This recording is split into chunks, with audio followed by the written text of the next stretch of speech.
اللهم إني أسألك حسن الخاتمة.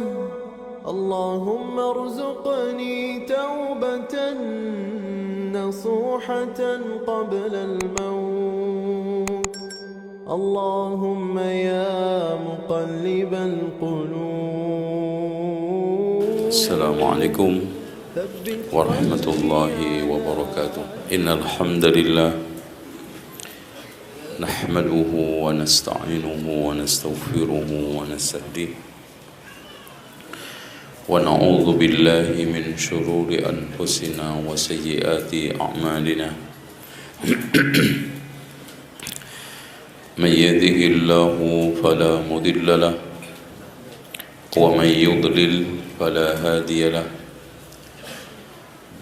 أشهد أن لا إله إلا الله وحده لا شريك له وأن محمدا عبده ورسوله. قال الله عز وجل: يا أيها الناس اتقوا ربكم الذي خلقكم من نفس واحدة وخلق منها زوجها وبث منهما رجالا كثيرا ونساء واتقوا الله الذي تساءلون به والأرحام إن الله كان عليكم رقيبا. وقال عز وجل: يا أيها الذين آمنوا اتقوا الله حق تقاته ولا تموتن إلا وأنتم مسلمون. وقال عز وجل: يا أيها الذين آمنوا اتقوا الله وقولوا قولا سديدا يصلح لكم أعمالكم ويغفر لكم ذنوبكم ومن يطع الله ورسوله فقد فاز فوزا عظيما. فإن خير الحديث كتاب الله وخير الهدي هدي محمد صلى الله عليه وسلم وشر الأمور محدثاتها وكل محدثة بدعة وكل بدعة ضلالة وكل ضلالة في النار. Hadirin sekalian, ketika kita belajar sejarah,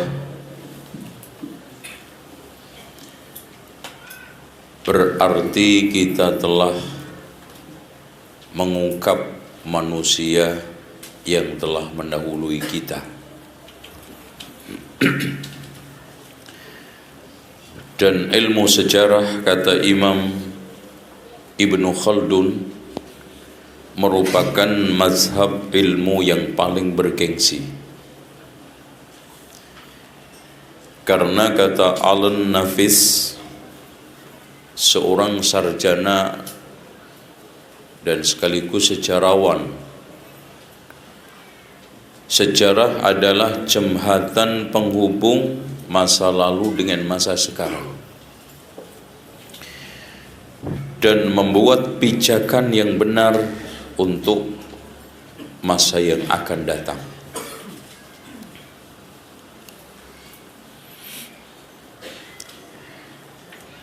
Tetapi sayang, wabil khusus bangsa Indonesia dan secara spesifik umat Islam paling males belajar sejarah.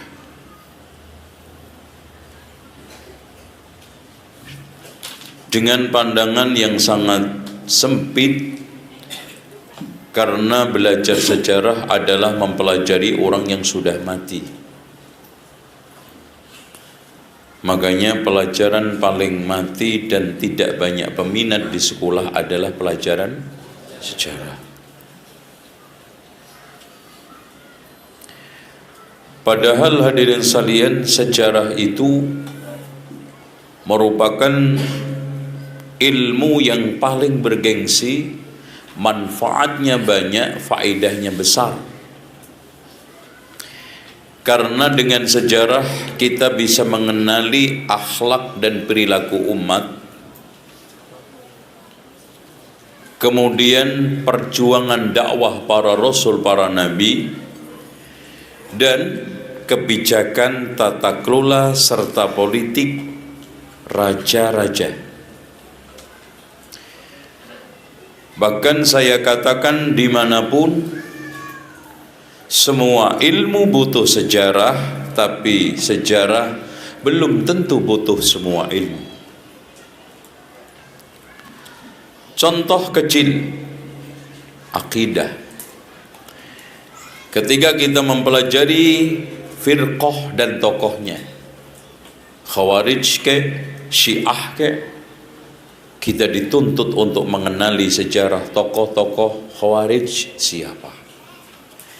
Kita dituntut untuk mengenali tokoh-tokoh sejarah Syiah siapa. Bahkan untuk menjadi ahli tafsir yang hebat tidak akan mungkin kalau dia tidak ahli sejarah. Makanya rata-rata ahli tafsir itu juga ahli sejarah. Antum lihat Ibnu Katsir memiliki kitab sejarah yang cukup populer, yaitu Al-Bidayah wan Nihayah. Memiliki kitab Qisasul Anbiya. Imam At-Tabari dengan karya tafsirnya yang spektakuler, Jami'ul Bayan, memiliki kitab sejarah yang judulnya adalah Tarikhul Umam wal Muluk, sejarah umat-umat dan raja-raja. Oleh karena itu hadirin sekalian, seorang ahli tafsir tidak akan bisa menafsiri tafsir secara utuh kalau dia tidak mengenali sejarah. Bagaimana seorang ahli tafsir bisa menafsiri macam surat Al-Kahfi kalau dia tidak menguasai sejarahnya Zulqarnain, sejarahnya Nabi Khidir, sejarahnya siapa lagi? Pemuda yang ditidurkan oleh Allah di gua selama berapa tahun? 300 lebih, karena 300 menurut versi tarikh Masehiyah, 309 tahun menurut versi tarikh apa? Qamariyah atau Hijriyah. Karena setiap tahun itu perbedaan antara Masehi dengan Hijri itu 9 sampai 10 hari. Antum kalikan 300 tahun, itu kurang lebih ada kelebihan 9 tahun.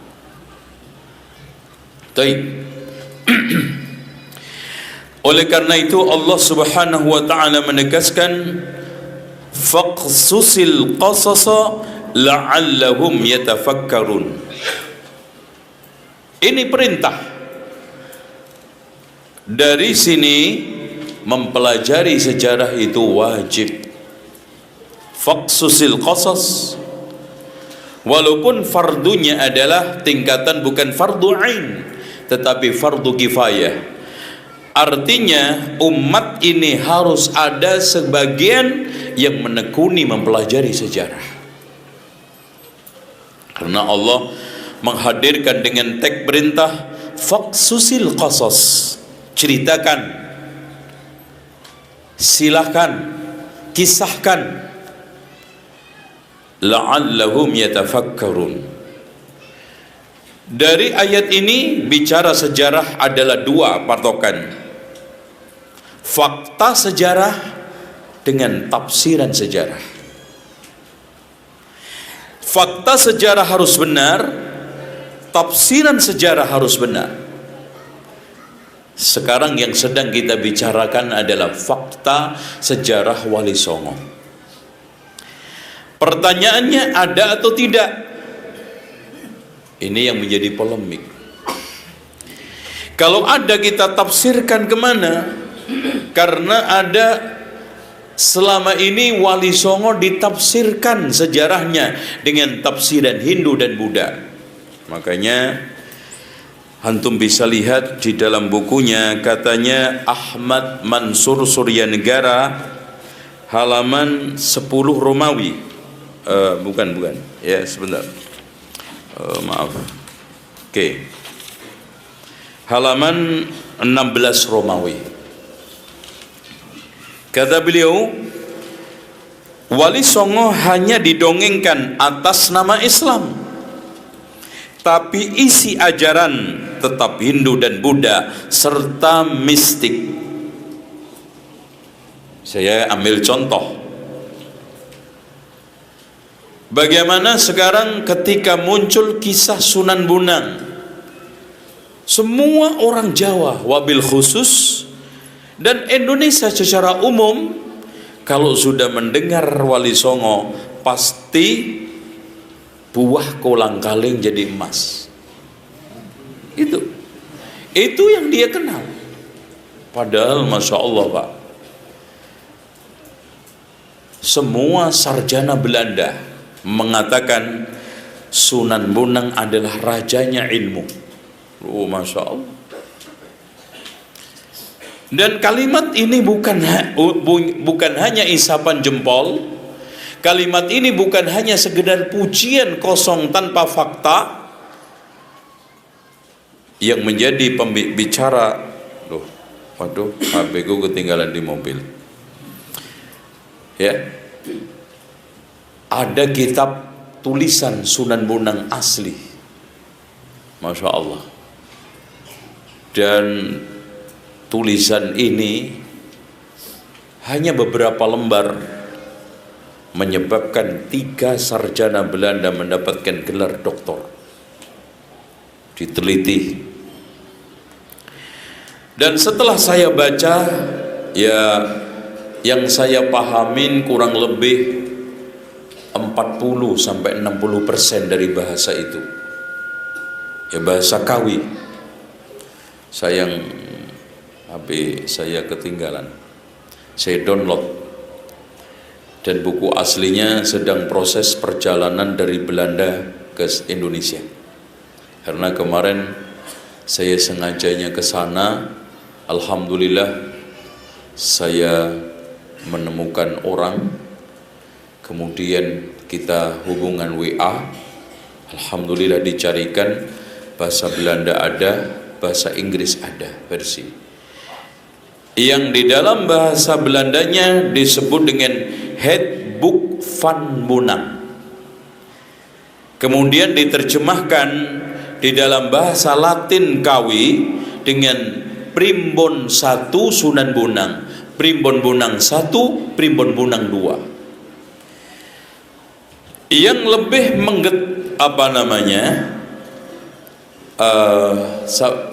mengagetkan kita, ternyata hadirin sekalian, pemahaman Sunan Bonang sungguh sangat dalam tentang ahli sunnah wal jamaah. Kaget kalau antum baca fakta buku dari Handboek van Bonang, sulit untuk kita menceritakan tentang buah kolang-kaling, kita sandarkan kepada Sunan Bonang. Apalagi jalan di sungai tidak tenggelam, terus kemudian tongkatnya ditancapkan ke tanah, dicabut keluar air, mata air yang segar. Nggak main-main, bukan hanya keluar air, kitabnya Brahmana yang dari India tenggelam di lautan, disedot keluar di situ. Yang lebih hebat lagi, kitabnya pun nggak basah. Coba bayangkan. Tuh. Ini fakta. Ya. Yang juga tidak kalah hebatnya Pak, penguasaan Sunan Bonang terhadap kitab-kitab Arab sungguh sangat fasih. Makanya Profesor Dr. Drewes mengatakan, penulis kitab ini adalah orang yang sangat fasih dan lancar bicara bahasa Arab, walaupun bukan ulama, minimal bukan orang biasa. Ya. Apalagi Pak, di dalam kerupak Ferrara yang ditemukan di Italia, itu isinya menyoal tentang ajaran Wali Songo dan kesesatan Ma'rifat Syekh Siti Jenar. yang diputuskan pada Sarasehan. Sarasehan itu semacam muktamar yang dihadiri oleh wali-wali yang ketika itu adalah 8. Di sana kita temukan daftar pustakanya tidak main-main. Di antaranya adalah Raudhatut Thalibin karya Imam An-Nawawi, dan yang lebih hebat lagi, rujukan untuk mengambil sunnah-sunnah Nabi rata-rata mengambil Syarhus Sunnah karya Imam Al-Baghawi. Masya Allah. Jadi para wali itu sudah kenal kitab-kitab itu, Pak. Ya, kalau zaman dulu kan untuk cari kitab gitu kan susah. Di dalam Handbook Van Bonang dijelaskan, Sunan Bonang mentahdir, menjelaskan akar bid'ah itu ada 12. Masya Allah, Pak. Beliau menjelaskan tentang Mu'tazilah, Batiniyah. Masya Allah. Kaget antum. Yang selama ini kayaknya kesannya main wayang, main gong gitu. Iya kan? Yang lebih hebat lagi, di akhir daripada wejangan Sunan Bonang, di dalam kitab Handbook Van Bonang, beliau mengatakan mitronison sami-sami niro muslim, karono siro-siro muslim sesamio,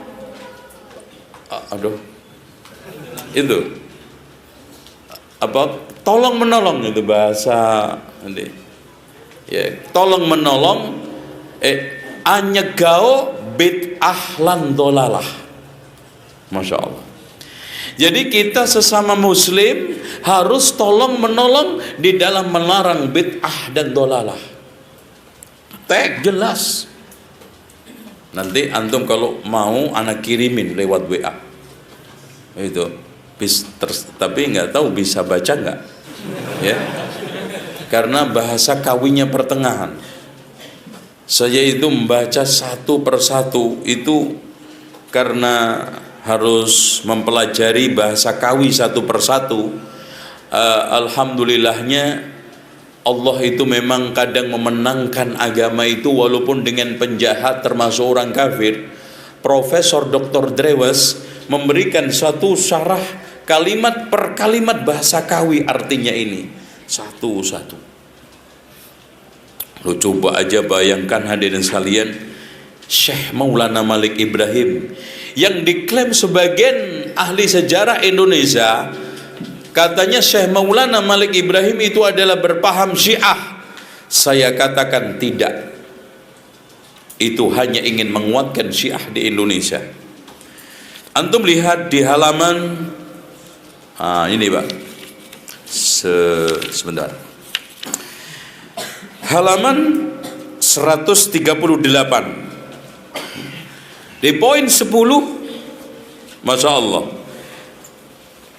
anglampahaken kajatmikan ing syariat lan agami tan angucap-ucap lawan qadariyah liyanono saking tan upayane. Paham nggak? Pasti nggak paham. Melaksanakan hukum dan amaliyah agama secara terang-terangan dan tidak berbincang-bincang dengan penganut qadariyah. Subhanallah. Jadi yang anti bid'ah itu bukan kita aja. Kemarin ketika saya umroh dan bedah buku di Jamiah Islam Madinah, dihadiri oleh mahasiswa S1, S2, S3, alhamdulillah. Habis itu ada yang minat disertasinya nanti tentang Wali Songo. Masya Allah, alhamdulillah. Dan salah satu kandidat doktor akan mengangkat tentang ajaran Wali Songo. Ini ada komunikasi terus, dan beliau minta kerupak Ferrara. Udah saya fotokopikan, itu asli. Makanya saya bisa tegaskan Wali Songo itu ada otentik dengan dasar kerupak Ferrara. Nah, Saya tegaskan di tengah mereka ada yang kaget.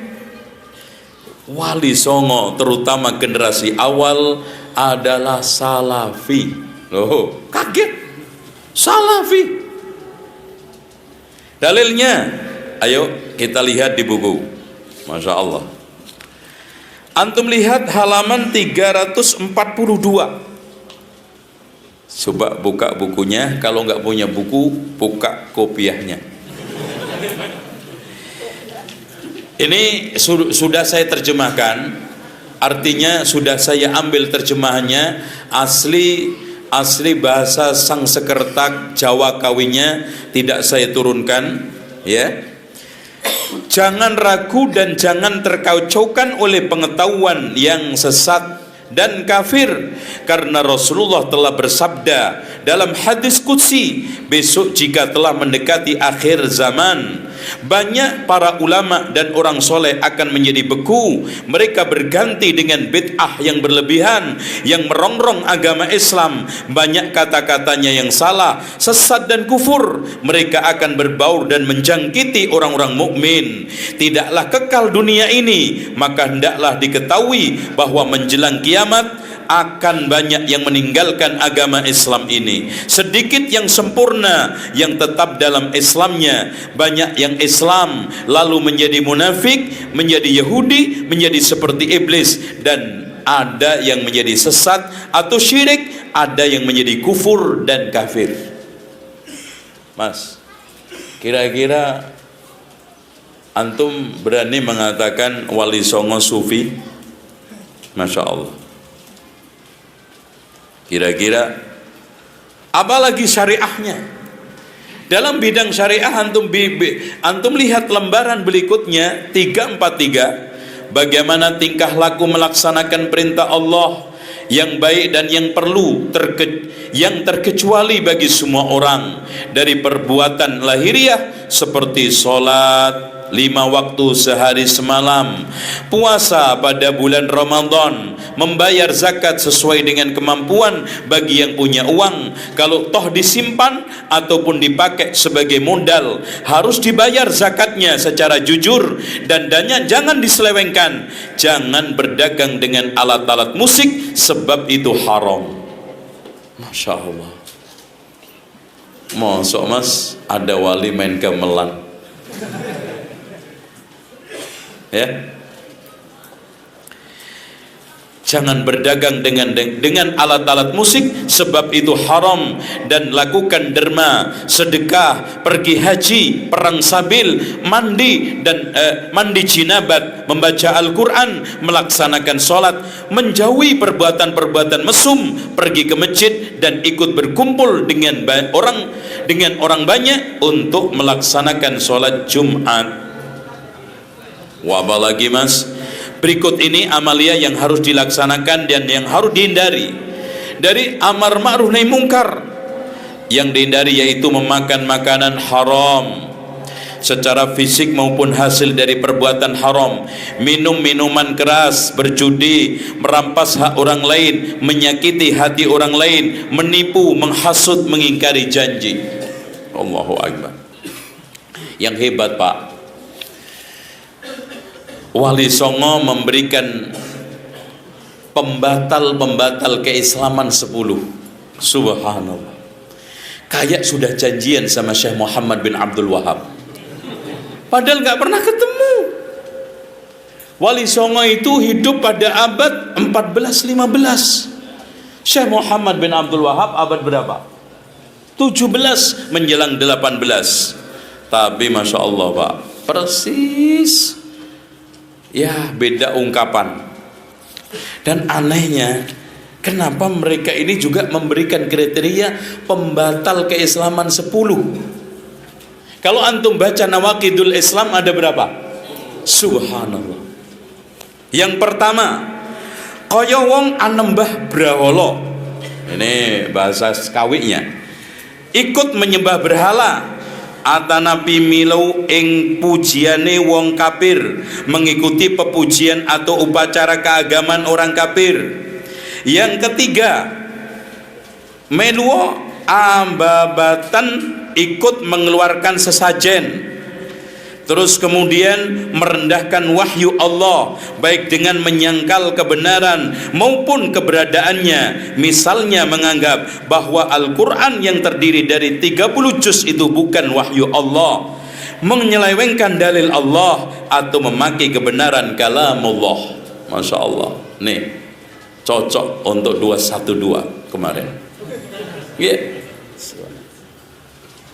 1, 2, 3, 4. Mas, saya tanya, kira-kira keluar dari Al-Quran dan Sunnah. Yang kelima, memaki Allah dan Rasulnya, Rasul utusan Allah, atau memaki malaikat. Insya Allah. Menghalalkan yang keenam, menghalalkan yang haram atau mengharamkan yang halal, sebagaimana yang dibicarakan dalam 4 madhab. Nampaknya para wali ini penguasaan terhadap madhab sangat detail. Selalu kalau bicara fikih, mereka sangat disiplin dalam bermadhab. Dan yang ketujuh, menganggap sunnah hal yang wajib, menganggap wajib hal yang sunnah, dalam pandangan Wali Songo adalah pembatal keislaman.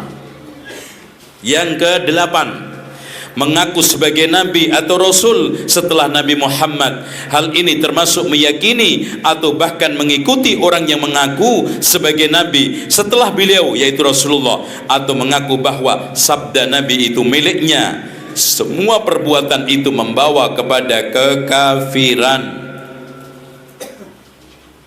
Yang 9, menuduh kafir terhadap saudaranya yang muslim, sementara itu tidak terbukti, akan menanggung dosa fitnah, menjadi kafir sendiri. Subhanallah. Man qala li akhihi ya kafir, apa kata Rasulullah? Faqad ba'a biha ahaduhuma. Nomor 10, senang apabila dikatakan kafir, dianggap kafir, atau berpikir sebagai orang kafir, atau membantu semua perbuatan orang kafir. Antum coba nanti ambil Nawaqidul Islam milik Syekh Muhammad bin Abdul Wahab, samakan. Terus yang lebih hebat Pak, setelah itu Wali Songo membuat satu kriteria perbuatan dan ucapan yang bisa menjadi kafir, 44 poin. Di antaranya, jika ada seorang muslim yang sayang kepada orang kafir atau berpikir menjadi orang kafir, ikut tingkah laku orang kafir, dan membantu semua perbuatan kafir, maka orang itu menjadi kafir. Itu sampai 40 Pak. Ini kalau dituduh Wahabi, Wali Songo semua Wahabi nih Pak. Masya Allah.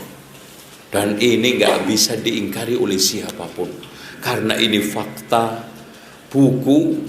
Ya ikhwah sekalian, nanti antum bisa membaca rilis ya, kira-kiranya bukunya macam daun lontar atau rontal seperti ini. Kenapa dikatakan keropak? Karena lontar atau rontal itu dalam bahasa Italianya adalah keropak. Nah, buku yang terdiri dari daun lontar atau rontal dalam bahasa Italia keropak ditemukan di perpustakaan Arestia, tepatnya di daerah Ferrara, Italia. Makanya dikatakan keropak Ferrara. Itu. Dan tidak banyak, terdiri dari 23 lembar. Tapi Masya Allah Pak, Profesor Dr. Drewes ini membedah ini juga kemeringet ya, karena buku ini dari perpustakaan Italia tadi dicarikan penerjemah, seluruh orang Jawa nggak ada yang bisa. Loh, aneh kan? Ketemunya malah di Belanda, dan asli orang Belanda, tapi memang dari sejak muda sampai tua menekuni bahasa Sangsekerta, bahasa Jawa dan sejarah Jawa itu. Dan yang menarik di dalam daftar pustaka buku ini itu di sini ada rujukan-rujukan yang sangat Masya Allah ya.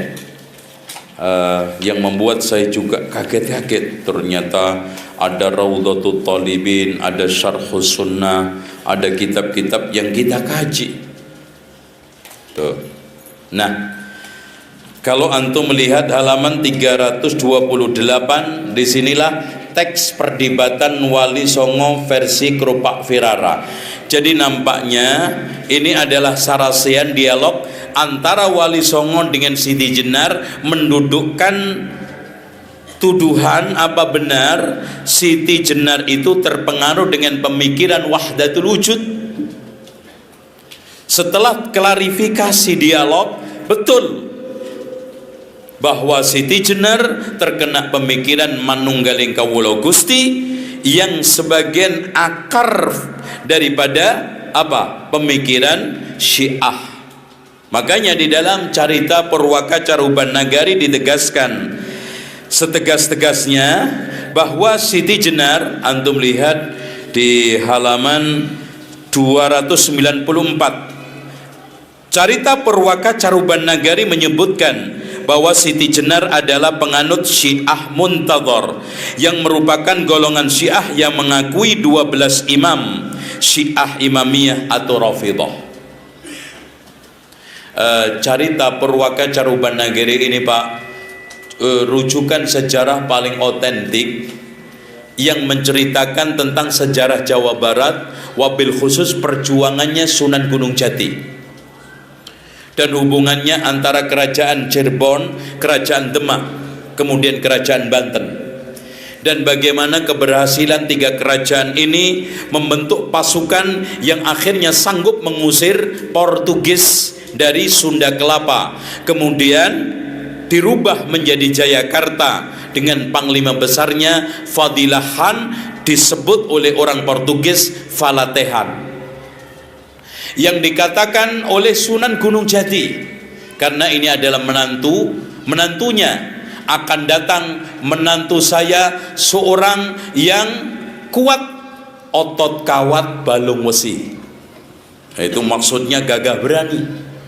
Orang Jawa dulu itu kalau mengungkapkan orang panglima besar, gagah berani, otot kawat balung wesi. Sehingga akhirnya ini diistilahkan kepada wali. Padahal hadirin sekalian, secara realita yang dimaksud dengan wali itu adalah petugas pilihan. Ya. Walaupun makna daripada bahasanya wali itu adalah teman setia, kekasih, orang dekat, pemimpin. Yang sedang rame-rame Al-Maidah ayat 51 kan, ya ayyuhalladzina amanu la tattakhidul yahuda wan nasara auliya. Tapi sebetulnya istilah wali di sini tidak lain dan tidak jauh seperti yang ditegaskan oleh Profesor Dr. Hasanus Simon, petugas pilihan.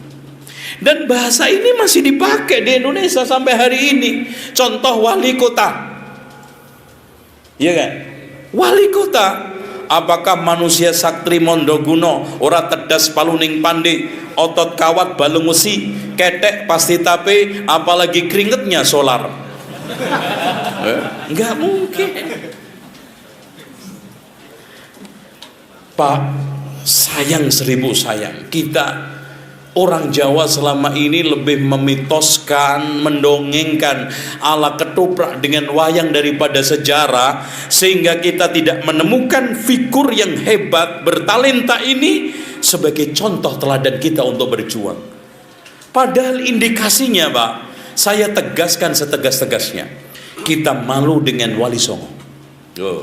Kita belum apa-apanya Pak, gini aja deh, biar kita ini agak tawadhu. Wali Songo ketika masuk ke Indonesia, wabil khusus ke Jawa, Jawa mayoritas Muslim atau mayoritas Hindu? Coba bayangkan Mas, mereka dengan jerih payah dakwah ke pelosok-pelosok. Kalau kita sekarang enak, datang ke Tambun, ngumpul di sekolah apa namanya? Istiqlal.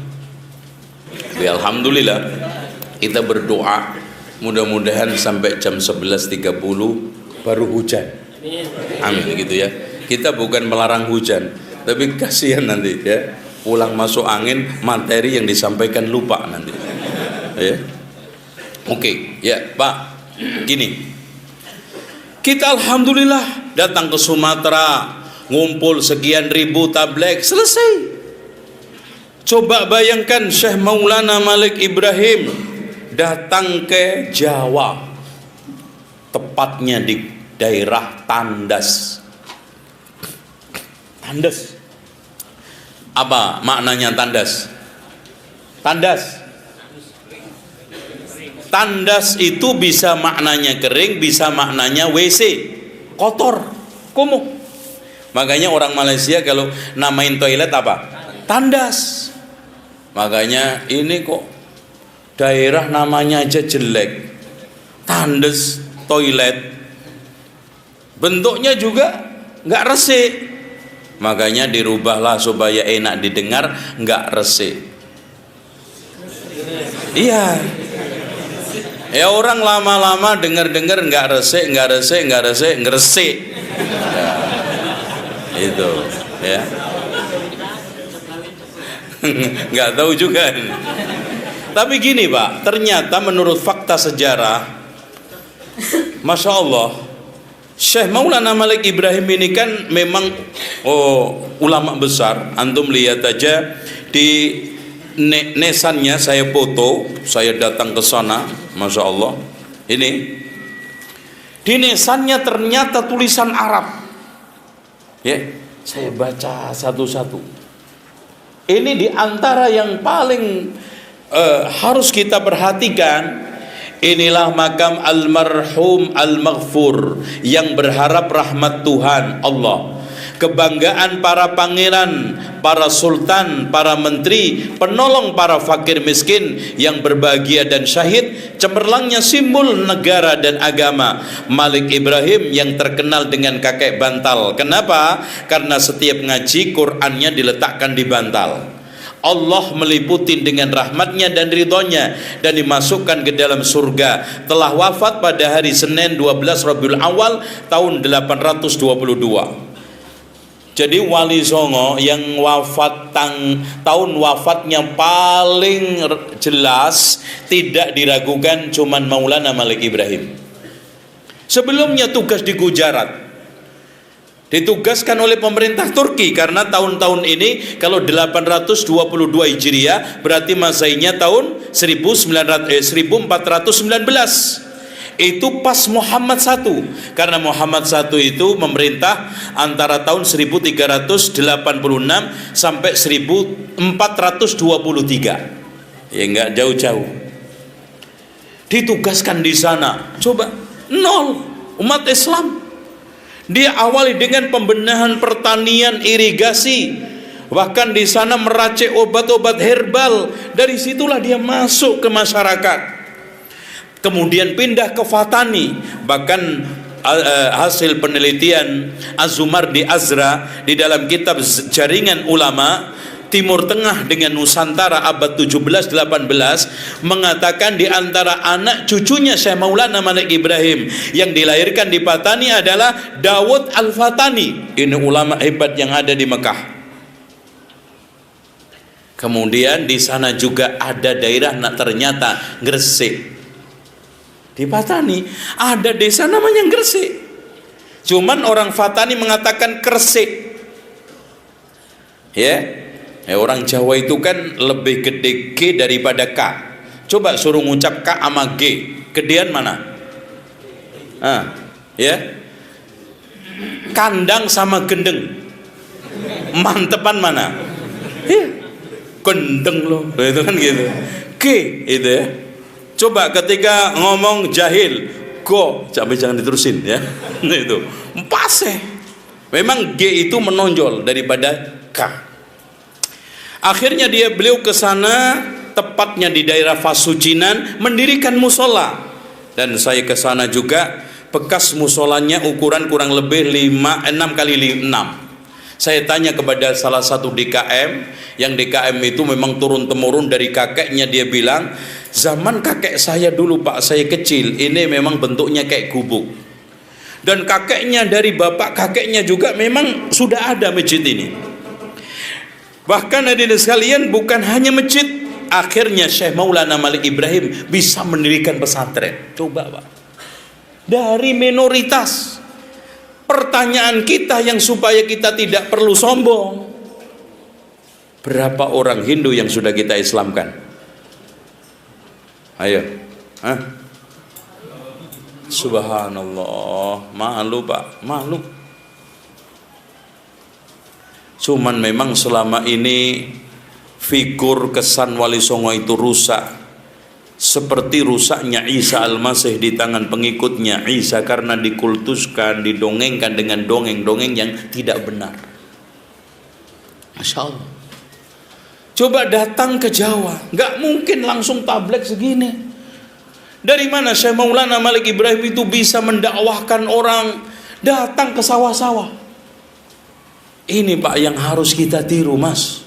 Subhanallah. Kita sekarang ini jangan bangga dengan kata di dalam tempurung. Umat di luar sana itu banyak yang tersesatkan. Loh Mas, orang Jawa, orang Indonesia itu sebetulnya sangat mudah didakwai. Tertarik kok dengan agama sesat. Kelompok sesat apa yang gak dapat pengikut di Indonesia? Itu kan saking baiknya orang Indonesia toh. Dan saking uletnya dia dakwah. Makanya betul katanya Ki Haji Ahmad Dahlan, bahwa Islam itu dijamin oleh Allah tidak akan hilang dari bumi ini, tapi Allah tidak pernah menjamin tidak hilang dari bumi Indonesia ini. Karena dakwah itu diterima tidaknya bukan semata-mata kebenaran ajaran yang dia sampaikan, tetapi cara berdakwahnya benar dan baik. Itu Pak sekarang. Contoh aja teman-teman kita yang menekuni dakwah di pelosok-pelosok, alhamdulillah. Tapi memang kita nggak bisa menukik. Kita memang harus tiru, datang ke sawah, ditunjukin cara bercocok tanam. Jadi pengalaman-pengalaman pertanian yang ada di Gujarat, termasuk juga irigasi, dihidupkan kembali oleh Syekh Maulana Malik Ibrahim di daerah Gresik. Sampai ke barat akhirnya surplus pertanian. Beliau juga buka pengobatan. Apalagi orang-orang Jawa yang baru masuk Islam, berarti jin ibritnya itu pada ngamuk. Wah, langsung diobatin, bacain surat Al-Fatihah, bacain ayat kursi sama Syekh Maulana Malik Ibrahim, langsung jerit. Wah, orang lihat, wah mbah ini sakti bener ini. Langsung asyhadu alla ilaha illallah wa asyhadu anna Muhammadar Rasulullah. Kemudian dia buka pengobatan-pengobatan herbal, racikan ramuan-ramuan itu, sehingga mereka semakin percaya. Memang orang awam itu agamanya di perut, Pak. Mereka itu butuh fakta. Makanya dari sekalian, ketika zaman dahulu saat paceklik sulit hujan, mereka orang-orang Hindu Buddha itu melakukan upacara minta hujan dengan cara menyenangkan dewa hujan, membakar gadis. Dibakar hidup-hidup. Setelah datang Syekh Maulana Malik Ibrahim, dihajarin sholat istisqa. Wah, habis sholat hujan, Pak. Wah, ini sakti meneh iki, Pak. Waduh, Masya Allah. Coba bayangkan, langit cuma ditunjuk, padahal maksudnya berdoa begini. Wah, ngelihat dari jauh, itu Mbah Wali itu loh. Langit ditunjuk itu loh, Mas. Langsung hujan. Waduh. Diisukan ke sono sini, Mas. Wes pokoknya mlebu Islam ae. Sama Mbah Wali Ibrahim. Semua akhirnya datang minta obat, dan sekaligus juga beliau membuka warung gratis lagi. Wah, orang Jawa itu kan paling seneng makan, gitu kan. Makanya di sini rahasianya kenapa dulu orang Jawa itu dikit-dikit selamatan. Itu apa aja selamatan. Karena memang berdakwah sesuai dengan kondisi psikologi masyarakat. Kalau zaman sekarang antum kumpulin pakai makanan juga sudah nggak zaman. Dulu Masya Allah sampai subhanallah Pak, dulu beli cempe itu anaknya wedus itu loh. Itu aja diselamatin kok, ya kan? Selamatan dikit selamatan. Makanya kalau ngikutin terus melarat. Itu kan gitu. Habis duitnya. Itu. Subhanallah, ini hikmah. Nah, akhirnya beliau memandang Indonesia ini tidak bisa diislamkan kalau tidak dikaderisasi. Makanya beliau pelan-pelan membuat bentuk pesantren walaupun kalong. Ada yang kadang-kadang tidur senang bermalam sama Mbah Wali. Apalagi kadang-kadang beliau juga, ya Allah, atas bawah kena Pak. Ini lihat aja, di nisannya saja disegenin Perdana Menteri, Pangeran, Raja, rakyat juga seneng. Masya Allah. Ini jadi saya ngembayangin memang ini orangnya itu ing ngarso sung tulodo ing madya bangun karso tuturi handayani. Ngopo iku? Kata orang Padang, opo itu?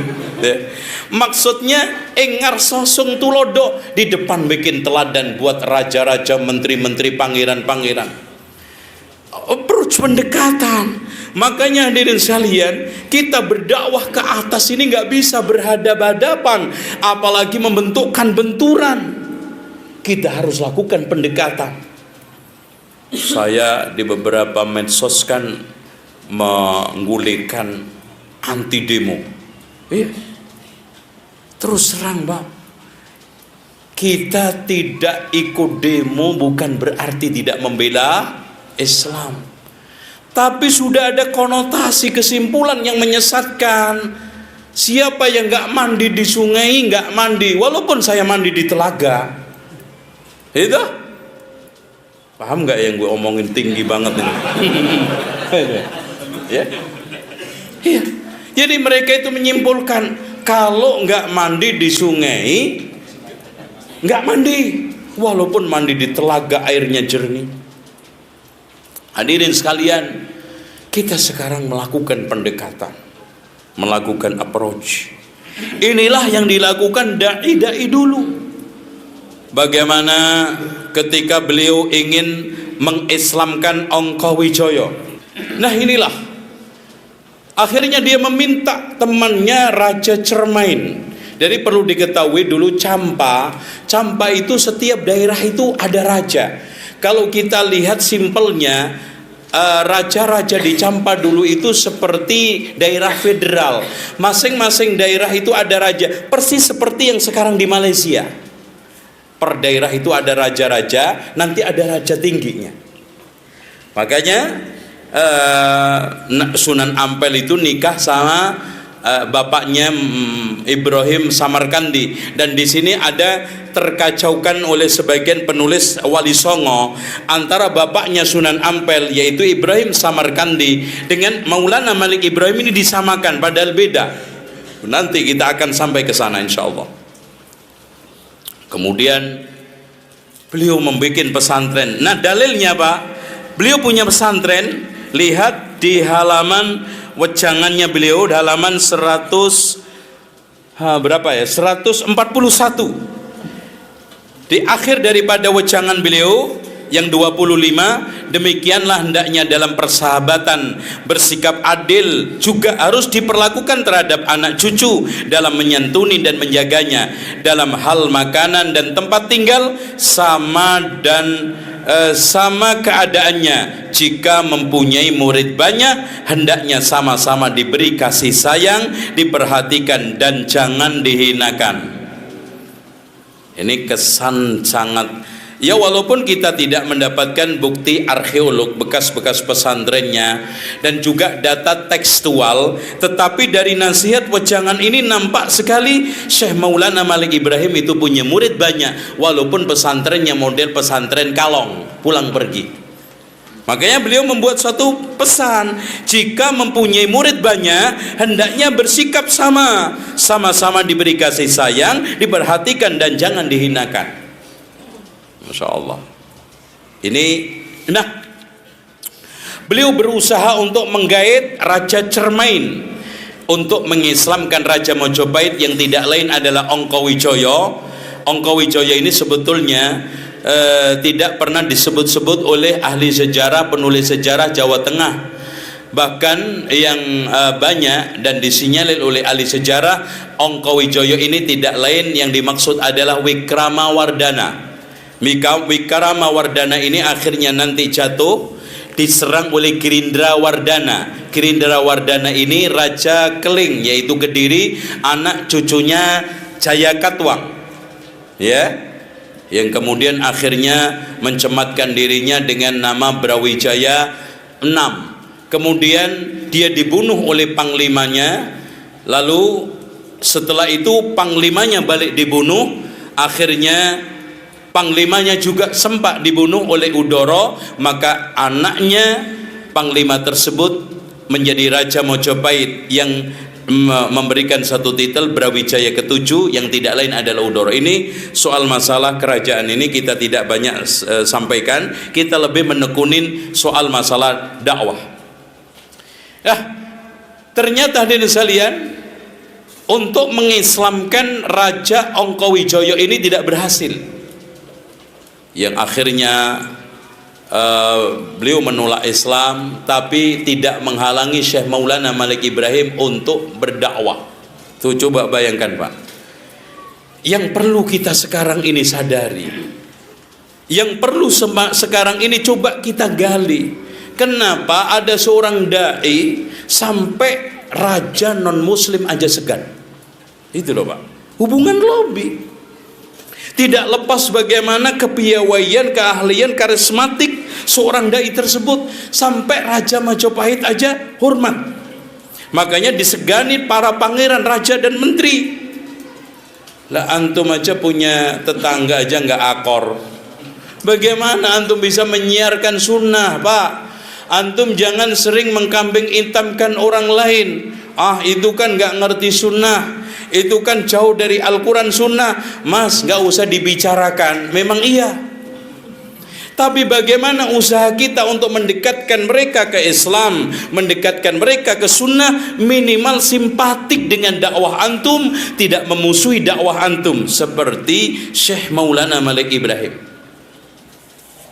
Sampai raja aja nggak memusuhi kok, bahkan dikasih tanah, ya, tanah-tanah yang di sekitar Gresik itu semua dikasihkan kepada Syekh Maulana Malik Ibrahim.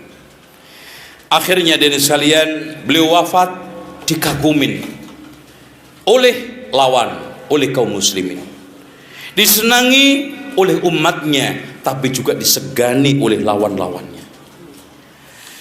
Lalu hadirin sekalian, karena tidak ingin putus dakwah di Jawa ini, maka umat Islam mendatangkan tokoh berikutnya, yaitu Sunan Ampel. Sunan Ampel ini namanya asli adalah Rahmatullah, anaknya Ibrahim Samarkandi yang menikah dengan putri Raja Campa. Kemudian singkat cerita datang ke Jawa dengan ditemani dua sepupu. Yang satu namanya Ali Murtadha, yang akhirnya nanti tinggal di Gresik untuk melanjutkan dakwahnya Syekh Maulana Malik Ibrahim. Yang satunya tinggal di Mojo Agung, namanya Abu Hurairah. Cuma saking lamanya di Jawa, namanya berantakan karena orang Jawa nyebut Arab susah. Abu Hurairah berubah menjadi Burereh, yang akhirnya dijulukin orang Jawa Sunan Mojogung. Dan nampak kalau kita lihat dari sela-sela dialog, beliau menghadiri juga. Jadi termasuk 8 wali yang hadir pada Sarasean untuk mengadili Syekh Maulana Siti Jenar. Di antaranya adalah Syekh Mojogung. Untuk melihat mana tadi ya? Ini nih, Syekh Mojogung. Jadi yang datang di Sarasean itu Pangeran Bonang, Pangeran Cirebon, yang tidak lain adalah Sunan Gunung Jati, Pangeran Mojo Agung, tidak lain adalah Abu Hurairah. Cuman dipanggil orang Jawa Burereh. Dan ketika itu hadirin sekalian, kerajaan Mojopahit masih. Dan ibu kotanya Mojopahit di mana? Di mana, Mas? Hah? Belum ada Mojokerto. Itu baru kemarin. Dulunya namanya Majalengka. Jadi ibu kota kerajaan Mojopahit itu di mana? Majalengka, bukan Majalengka Jawa Barat. Jawa Barat itu tiruan. Ya, tiruan. Artinya KW ya. Contoh aja Mataram. Ya. Ibu kota apa? Provinsi Nusa Tenggara Barat di mana? Mataram. Mataram itu yang memberikan nama siapa? Sunan Prapen. Karena yang dakwah ke sana itu Sunan Prapen, anaknya Sunan Giri. Ya. Cuman tidak lama karena terusir dengan Dewa Agung, Dewa Ragung itu Raja Gelgel. Kemudian akhirnya terpelanting sehingga baru ngajarin sholat 3 pulang, nggak balik lagi. Makanya di Lombok itu ada sholat kenal 3 telu waktu. Sholat cuman maghrib, duhur, sama subuh. Itu duanya belum diajarin. Iya, karena mereka pelan-pelan diajak ke masjid. Cuman sayang Sunan Prapen tidak melanjutkan. Dan di dalam sejarah NTB jelas, dan semua orang NTB yang tahu sejarah, Sunan Prapen itu adalah masyhur, bahkan panutan orang Lombok dari masa ke masa. Makanya antum lihat bahasa-bahasa Jawa itu masih kental di Lombok. Antum kalau manggil orang Lombok, iya apa? Nggih. Mana ada enggak orang Lombok? Nggih. Nggih. Itu bahasa apa nggih? Jawa. Dan banyak istilah-istilah. Ya, cuman Dewa Agung ini kuat, bahkan penyerangan-penyerangan ini membuat pasukan Sunan Prapen ini tidak berdaya, akhirnya kembali ke Jawa. Nah, hadirin sekalian, Ali Murtadho pun namanya berubah. Makanya kalau tanya orang Gresik, Ali Murtadho siapa? Nggak ngerti. Sunan Gresik baru ngerti. Nah, kalau antum nanya, Pak, di sini ada nggak Sunan namanya Ali Murtolo? Nah, tahu baru. Ali Murtadho jadi Ali Murtolo. Itu. Inilah dakwah. Jadi Sunan Abu Hurairah dakwah di daerah sekitar Mojokerto sekarang. Kemudian Sunan Gresik Ali Murtadho dakwah di sekitar Gresik. Kemudian Sunan Ampel di sekitar Surabaya. Masya Allah. Lihat Pak pengaturan strateginya. Jadi nggak sekarang gerombol. Ya, mangan nggak mangan yang penting ngumpul. Enggak. Dibagi strategi. Makanya kalau kita lihat wali di Jawa Timur itu kenapa 5, kemudian di Jawa Tengah 3, di Jawa Barat 1. Ini katanya Ahmad Mansur Surya Negara, ini merupakan suatu strategi. Kenapa? Karena di timur ini masih daerah gelap, hitam. Hindu Buddha sangat kuat, makanya diperkuat dai-dai di sana. Kalau Jawa Tengah sudah agak netral, apalagi sering kena dai-dai dari barat. Tapi kalau dari Jawa Barat, ini sudah banyak dai-dai di sana.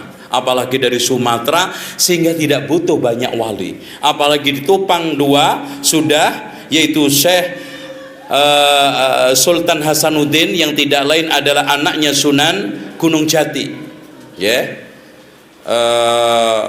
Menikah dengan putri Raja Banten Winahon, kemudian Kawungaten punya anak 2, Winahon sama Hasanuddin. Hasanuddin nanti punya anak lagi namanya Syekh Muhammad Yusuf.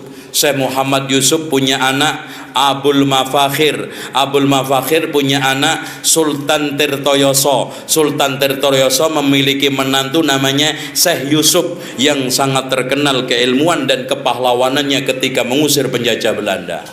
Oh, itu urutannya sana. Kalau Sunan Gunung Jati aslinya dia apa?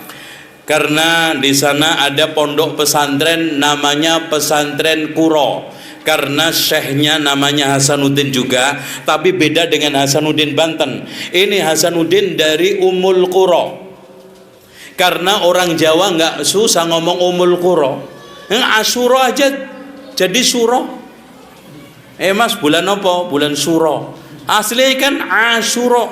Karena paling sulit orang Jawa itu melafadzkan ain. Yes, baca Al-Quran aja, Alhamdulillahi Rabbil Alamin, ngalamin gitu. Makanya supaya mudah suro, makanya umul kuro, susah kuro. Di sana ada pesantren, maka di antara santrinya siapa? Nyi Subang Larang. Nyi Subang Larang kemudian akhirnya menikah dengan Prabu Siliwangi. Akhirnya memiliki anak 3. Yang pertama Walang Sungsang, yang kedua Kian Santang, yang nanti akhirnya menjadi Sultan Ageng Sengoro. Kemudian yang ketiganya adalah Nyai Nyai Santang. Akhirnya Walang Sungsang sama Nyai Santang ini mondok pesantren ada di Jawa Barat. Pesantren yang tepatnya di daerah Amparan Jati, yang syekhnya namanya Nurul Jati, namanya persisnya adalah Syekh Datuk Al-Kahfi. Nah, di sana ada pesantren. Di sana mengembangkan daerah yang akhirnya disuruh gurunya untuk ke Mekah. Setelah di Mekah, Nyai Roro Santang akhirnya menikah dengan salah satu orang Arab yang tepatan ketika itu haji, yang tidak lain adalah ini Syarif Abdullah memiliki anak nanti. Yang pertama adalah Syarif Hidayatullah. Kemudian setelah haji, Nyai Roro Santang diberikan nama Syarifah Mudaim. Walang Sungsang tadi juga sudah diberikan nama oleh gurunya Samadullah. Setelah haji Ki Abdullah, kemudian setelah itu pulang dan dia di sana tinggal. Setelah meninggal dunia istrinya, maka Syarifah Mudaim bersama anaknya Syarif Hidayatullah pulang ke Jawa Barat. Akhirnya setelah itu dinikahkan oleh anak pamannya, karena pamannya tadi Ki Samadullah yang tidak lain adalah Ki Abdullah sudah mengurusin daerah namanya Lemah Wungkuk yang akhirnya nanti disebut dengan Caruban Larang. Kenapa dikatakan Caruban? Karena penduduknya dari beberapa suku, bahkan orang-orang luar negeri, karena itu agak mendekati pantai. Caruban Larang, walaupun dipelesetkan dengan dongeng mitos. Cirebon itu dari Ci itu air, Rebon itu apa? Udang. Ketika itu Prabu Siliwangi datang dimasakin rebon, airnya kok enak, cairnya enak rebon. Akhirnya cai rebon, cai Cirebon. Nah ini sama seperti tadi, nggak resik, ngeresik. Itu. Ini nama desa itu kadang-kadang gotak gatik gaduk. Nah itu. Yang lebih lucu lagi asal usul daerah Jember. Ya, karena ada seorang pendekar dari Kedu, yang sehingga disebut Ki Kedu, menantang kesaktiannya Sunan Kudus. Datanglah ke daerah Kudus dengan naik tampah, yaitu ayak untuk padi. Yang hebat itu dia punya ilmu peringan tubuh, sehingga nampah itu seperti piring terbang. Set itu orang Jawa itu hebat, tapi nggak pernah menang sama Belanda. Coba, akhirnya dia sampai di kampungnya Ki Sunan Kudus. Keluar, kalau kamu berani menantang kesaktian saya. Sambil meledek, di atas rumahnya ternyata Sunan Kudus ketika itu sedang zikir khusyuk di masjid. Ditantang-tantang, diledek-ledek juga. Sunan Kudus pun nggak sabar, akhirnya keluar. Kedu, turun kamu kalau berani nantang kesaktian saya. Ternyata nggak mau turun, ngeledek terus. Gitu kan gitu. Tanpa ngomong dan bicara panjang, langsung ditunjuklah tampah tersebut. Oleng, Pak. Oleng. Akhirnya terjatuhlah di daerah kotor Jember. Makanya sejak itulah daerah tersebut dikatakan Jember Comberan. Itu bohong gitu. Masya Allah ya. Beda lagi Salatiga, karena Pandanarang adalah adipati Semarang yang kaya raya, duitnya banyak sekali, lupa daratan. Dia dulu pernah menyantren atau menjadi muridnya Sunan Kalijogo. Sekarang sudah lupa diri, didatangilah dengan menjelma penjual rumput. Jelmaan pertama enggak ngeh kalau itu yang datang adalah Sunan Kalijogo. Diledek, dihina, diusir, sambil dibeli rumputnya, uangnya dilempar. Datang kedua, ketiga, baru tahu ternyata dia adalah Sunan Kalijogo. Taunya dari mana? Ketika dibayarin duit ini rumputnya, wahai tuan, saya nggak butuh uang. Kalau saya mau uang, itu tanah saya cangkul udah berubah jadi emas. Oh, marah Ki Pandanarang, kamu sombong banget. Ya, coba sekarang ini buktikan. Kalau tanah yang kamu cangkul itu bisa berubah jadi emas, diambilin cangkul, nih dilempar cangkulnya. Bener Pak, cangkulan pertama ditarik itu tanah berubah jadi emas. Matanya Pandanarang nggak kedip, bener nggak emas. Saat dia melihat tanpa kedip, nengok orang tersebut sudah hilang. Oh, coba bayangkan, dikejar dengan lari kencang, nggak kena, padahal dia jalannya itu biasa. Oh, sakti lagi. Setelah kena di depannya langsung sujud. Pokoknya mohon Sunan, saya dimaafkan dan akuilah saya jadi murid. Dalam kondisi seperti itu, ndonga Sunan Kalijogo sudah hilang. Hilang lagi. Masya Allah. Akhirnya Sunan Kalijogo nongol lagi, pesen, wahai Pandanarang, kalau kamu ingin jadi murid saya, kamu pulang bikin masjid bersama beduknya. Nah, ini sejarah beduk pertama kali. Ya. Kemudian setelah itu kalau kamu mau pesantren, datanglah ke pesantren saya, tepatnya di daerah Klaten dan di desa namanya Jabal Kat. Oh, sekarang memang ada gunungnya itu, Jabal Kat. Dan kamu nggak boleh pakai kendaraan, jalan kaki dari Semarang ke Jabal Kat. Dan kamu nggak boleh bawa apa-apa kecuali pakaian cukup. Istrinya nyolong-nyolong, nyuri-nyuri, bawa emas diletakkan di dalam tongkat yang terbuat dari bambu. Di tengah jalan dirampok orang 3, lari-lari, teriak-teriak, manggil suaminya, Mas, ada penjahat, orang 3 salah, ngejar-ngejar saya, ngerampok saya. Tempat itu akhirnya disebut Salah 3. Ini juga cok gali cok, digali-gali cocok, kodak gade gado. Nah, supaya antum melek ya. Hadirin sekalian yang dirahmati oleh Allah, ini habis ya.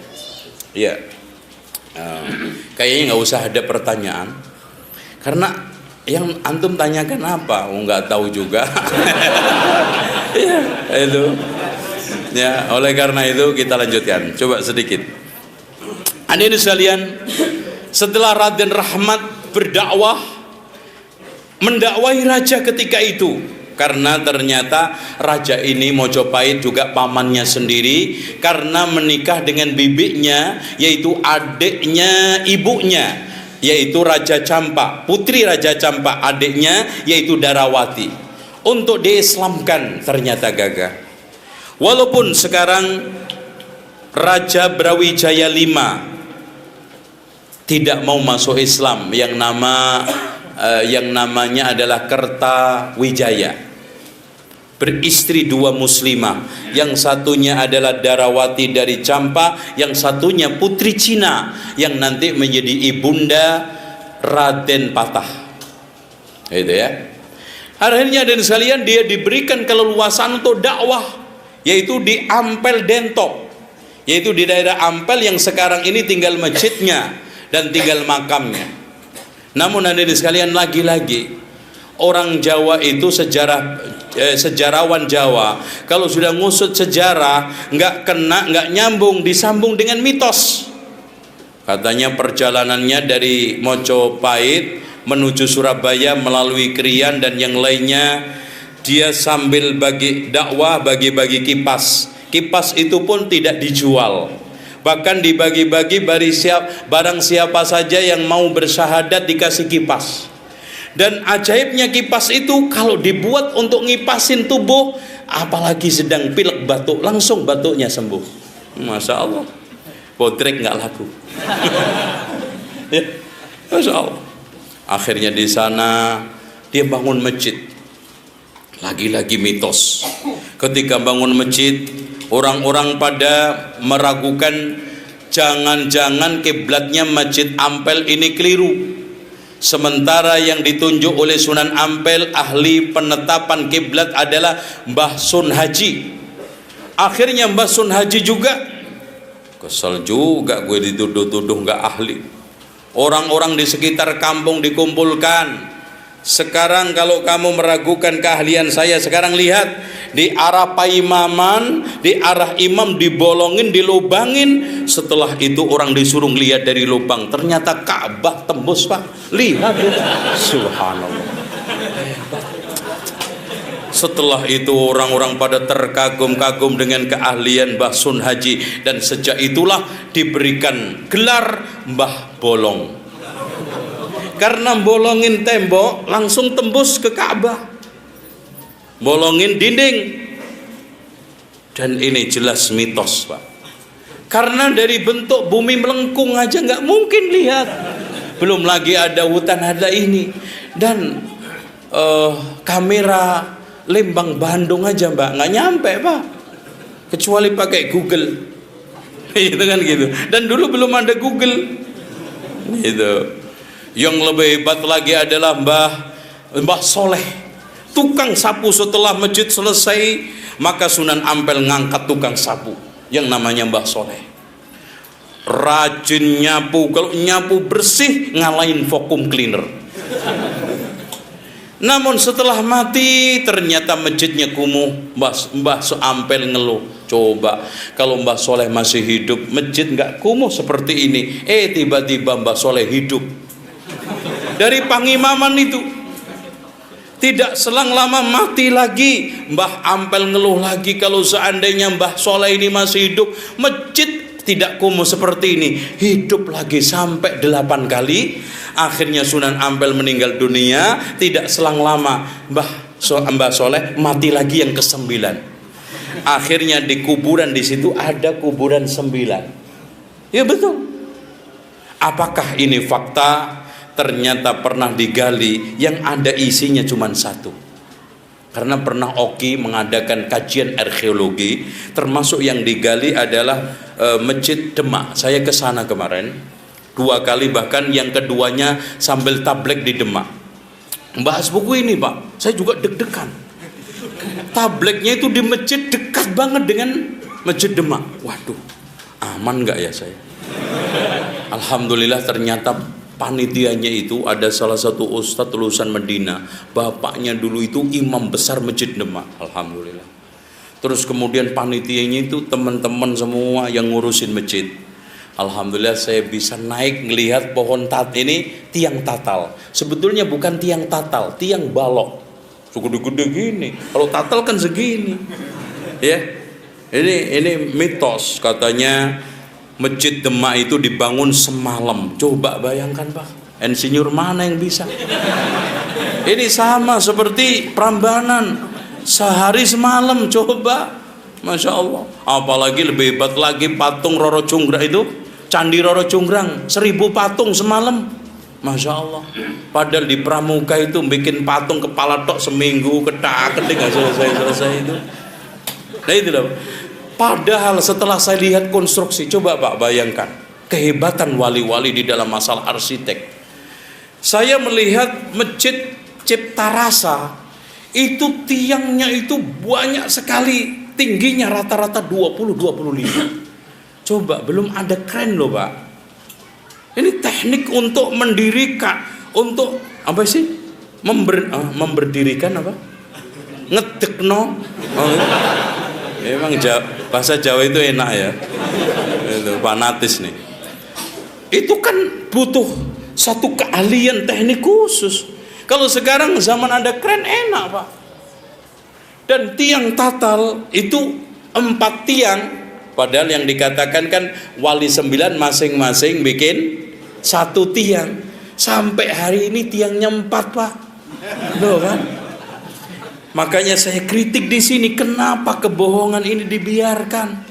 Katanya tiang tatal, dibungkus takut dicongkelin, padahal segini-gini siapa yang nyongkel?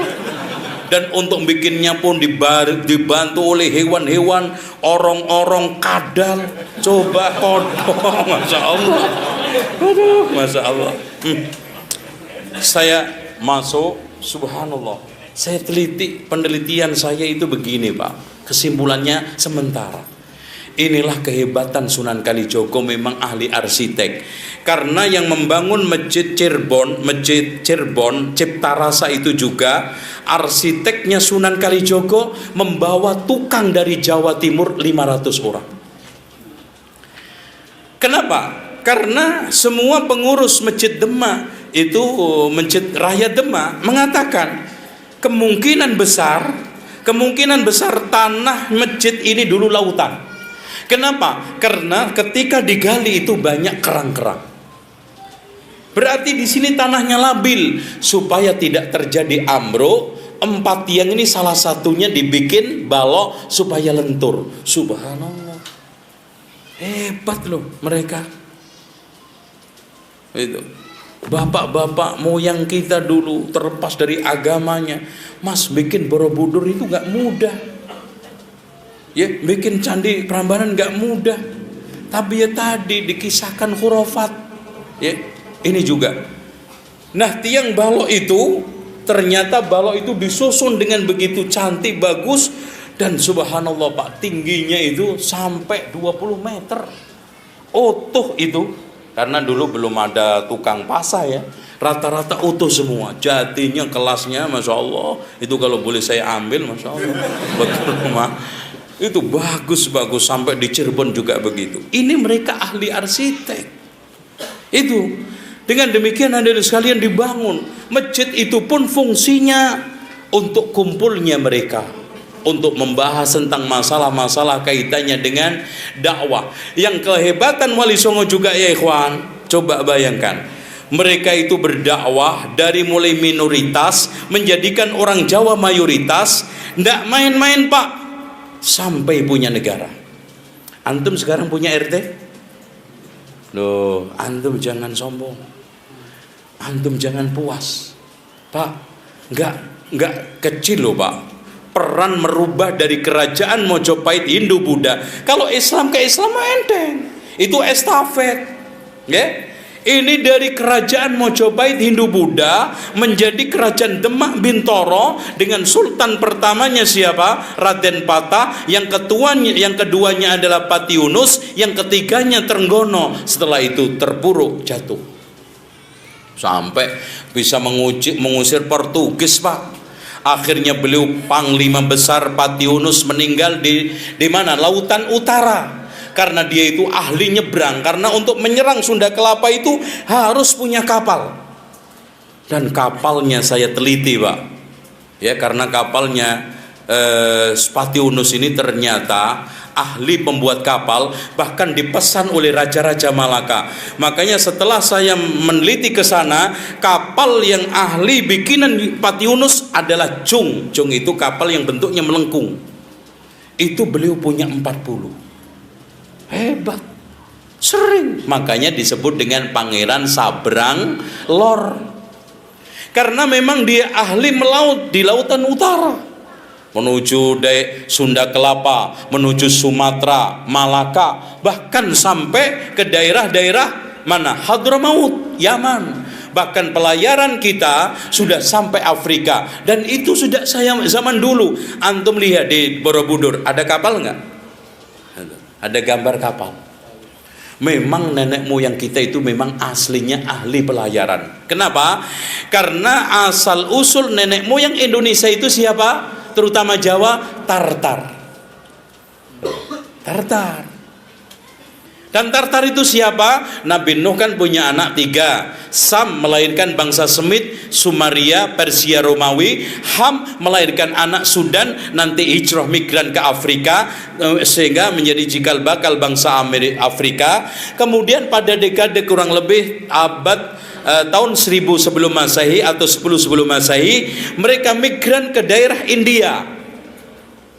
Makanya ketika muncul agama Hindu, maka mereka dinamakan suku Dravida, akhirnya dimasukkan ke dalam kasta Sudra. Kemudian anak yang ketiga adalah Yafid. Yafid punya 2 anak, Yunan sama Ya'jud Ma'jud. Yunan punya anak Tartar. Berarti orang Jawa itu nggak jauh-jauh punya jalur nasab ke Ya'jud Ma'jud.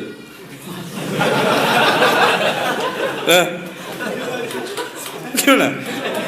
Nah, ini fakta sejarah. Ana nggak main-main, ana buktikan. Bahkan yang meneliti ini adalah profesor ini Tom Raffles, ahli sejarah dari Inggris yang dulu pernah menjadi gubernur Inggris di Jawa. Beliau mengatakan asal muasal nenek moyang orang Jawa adalah Tartar. Tartar itu anaknya Yunan. Yunan itu adiknya Ya'jud Ma'jud. Aduh, puas? Makanya itu jangan petentang ya. Diusut-usut ya Allah. Nasabku Ya'jud Ma'jud. Ya. Kalau orang Arab kan diusut-usut Ismail, diusut-usut Ibrahim, lumayan gitu loh. Diusut-usut Ken Arok, Ken Dedes. Ya paling enggak Tartar Ya'jud Ma'jud. Loh, ini fakta saja doa. Kalau antum belajar sejarah jadi masya Allah Pak. Makanya anak 10 tahun itu mencurahkan, jadi akhirnya meluas sampai sejarah kerajaan-kerajaan dari mulai yang hebat Pak, masya Allah, dari penelitian saya temukan Raja Sriwijaya Palembang pernah mengirim surat ke Muawiyah ibn Abi Sufyan. Subhanallah. Loh, hebat loh Pak. Jadi nggak benar katanya supaya itu senuk horgonya bahwa Islam masuk ke Indonesia itu abad 13. Ini distorsi. Mereka akan menetapkan, mereka akan membuat satu justice bahwa Indonesia ini masih pengaruh Hindu-Buddha, Islam itu budayanya peradaban di Jawa ini masih muda. Bahkan beberapa ahli sejarah seperti Profesor Burke mengatakan Islam sudah datang, orang Arab sudah datang ke Indonesia, terutama di Sumatera sebelum Masehi. Bahkan utusan Fir'aun pun datang ke Sibulga. Utusan Nabi Sulaiman juga datang ke Sibulga. Untuk cari apa? Cari kapur. Loh, Rasulullah aja kenal kok Pak daerah Sibulga. Rasulullah merekomendasikan untuk perawatan jenazah pakai apa? Kapur. Masya Allah. Di Mekah Madinah mungkin ada kapur? Nggak mungkin. Dan antum jangan berpikiran kapur nginang ya, itu batu. Ini kapur barus, sampai ada orang kalau ngomong kapur pasti barus. Barus itu kalau antum lihat di pantai selatan Sumatera ada barus, ada Sibulga, terus kemudian mana itu? Di itu. Barus daerah. Jadi kapur barus itu komoditas yang dihasilkan dari proses getah pohon besar. Nanti kalau sudah tua sekali, di dalamnya ketika dibelah itu ada kristal-kristal di dalam surat itu. Sampai raja itu bangga dengan kapurnya, bau wanginya sampai 12 mil. Subhanallah. Wah, itu bau Pak. Yang hebat Pak, di situ disebutkan, sayang ini semuanya data di HP saya. Kesimpulannya, surat dari raja, anaknya 1000 raja, didampingi oleh istri anaknya 1000 raja, memiliki kandang gajah 1000. Ya, nih. Dan tempat kerajaannya, istananya dibangun terbuat dari emas perak yang terletak di antara 2 sungai. Mas, antum kalau ngelihat Sungai Musi, nanti menjelang ke lautan bercabang menjadi apa? 2. Di situ kerajaannya. Yang menghasilkan gahru, kayu wangi, dan beberapa kayu-kayu istimewa, dan kapur yang baunya 12 meter. 12 mil. Wahai Tuhan, ini raja Arab yang tidak menyekutukan Allah. Masya Allah, di surat itu, ila malikil Arab la yushriku billahi syai'a. Kepada raja Arab yang tidak syirik, hendaknya engkau mengutus utusan untuk mengajarkan aku Islam. Masya Allah. Raja Brawijaya, kerajaan Sriwijaya berdiri tahun berapa, Pak? Pasti nggak ngerti. Dan yang lebih hebat lagi, Pak, ya kalau mereka berdirinya kurang lebih abad ke-7 ya, tahun 679. Nah, di sana juga ada surat Raja Kalengga. Kerajaan Kalengga itu tepatnya di mana? Di antara daerah itu loh, Pak, Lasem, Rembang, di sana, Jepara. Ngirim surat kepada siapa? Nggak main-main, Pak, Umar bin Abdul Aziz. Dan 2 surat ini saya temukan di kitab yang otentik. Satu kitab ditulis oleh Jahid di dalam Kitabul Hayawan, yang satunya di dalam Al-Iqdul Farid ditulis oleh Ibn Abdul Rabbi. Di situ teks mengatakan, hendaknya engkau mengutus kami orang yang mengajarkan Islam. Nah, hadirin sekalian yang dirahmati oleh Allah, kayu gahru ini, kayu kapur, sampai juga diabadikan oleh Allah menjadi nikmat surga, Pak. Nggak mungkin ada barang-barang dunia yang menjadi nikmat surga kalau nggak istimewa. Di mana ayatnya? Innal abrara yashrabuna min ka'sin kana mizajuha. Subhanallah, Rasulullah sudah kenal si Bulga. Iya, kapur itu disebut barus. Kapur barus. Barus itu, Pak, bahkan ada seorang sarjana ahli hisab dan astronomi, dan dia dijadikan gubernur Alexander Agung. Dia pertama kali yang dikatakan oleh Syekhul Islam Ibnu Taimiyah mengadakan bid'ah hisab di dalam agama, sehingga dimasukkan ke dalam agama Yahudi Nasrani, membuat peta, di situ ditulis Baruza. Masya Allah, baru sudah ada, belum ada Nusantara. Dulu itu, Pak, masih India. Indonesia itu India. Makanya ketika VOC bubar, maka orang Belanda mendirikan negara namanya apa? India Belanda. Karena seluruh ini dikatakan India Timur. Indonesia itu baru lahir kemarin. Siapa yang pertama kali menamakan Indonesia? Nggak ngerti nih. Cokro Aminoto. Awalnya Melanesia.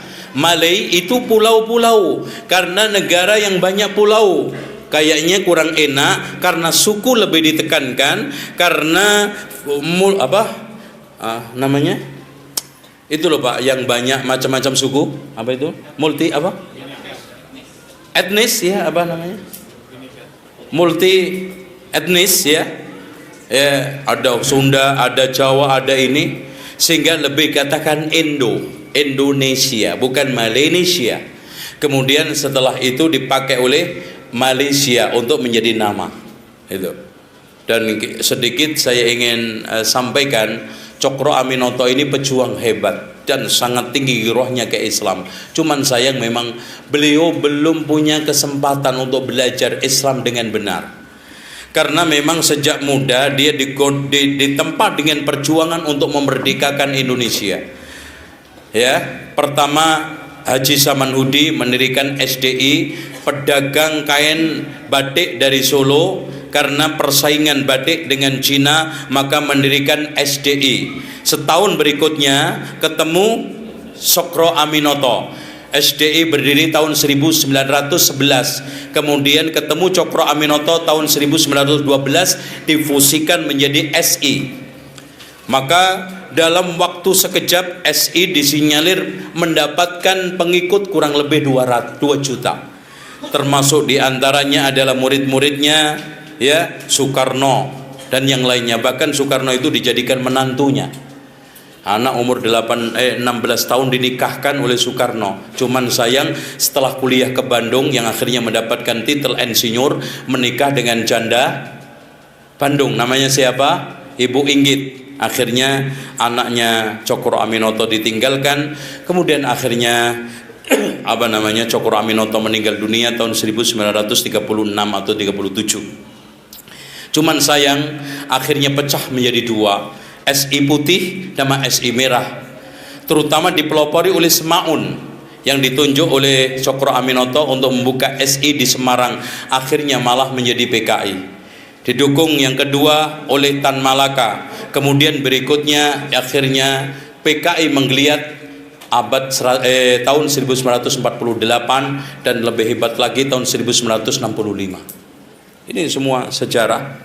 Intinya hadirin sekalian, kembali lagi, Sunan Ampel ini, maaf, kurang dikit ya, nggak ada pertanyaan kan? Ya. Antum perlu tanya apa? Ana lanjutkan. Sunan Ampel punya murid dan menantu serta anak. Yang anaknya betul-betul jadi ulama adalah Sunan Bonang. Dan antum tadi saya sampaikan bagaimana kedalamannya sampai bahkan dikatakan raja ilmu. Belajar ke Mekah. Nggak mungkin Pak, Sunan Giri sama Sunan Bonang pinter bahasa Arab belajar di Jawa. Sama siapa? Sama Beco, Ngatno. Nggak mungkin. Belajar ke Malaka, ke Pasai, kemudian bahkan Profesor Dr. Hamka memastikan Sunan Giri sama Sunan Bonang benar-benar belajar di Mekah. Ya, sampai beliau tidak nikah. Ya, Sunan Bonang dikatakan oleh orang Jawa wali wadat, Sunan Wadat, maksudnya wahdah, sendirian, nggak menikah. Kemudian punya anak lagi namanya Sunan Derajat. Ini pembela utama Islam murni. Bahkan anti bid'ahnya dia itu kencang sekali. Sehingga dan sekalian sampai hari ini kalau antum bandingkan antara Jawa Tengah dengan Jawa Timur, Lamongan, Gresik, itu Islamnya lebih murni, lebih nyantri daripada Tengah. Karena memang dai-dai di sini itu selalu Islam putih, Islam ahli sunnah wal jamaah. Kemudian menantunya Sunan Giri, apalagi Sunan Giri, masya Allah. Karena memang dari dasarnya Sunan Ampel itu sangat tegas terhadap bid'ah. Antum lihat saja di dalam satu makalah dialog beliau dengan beberapa wali soal masalah adat.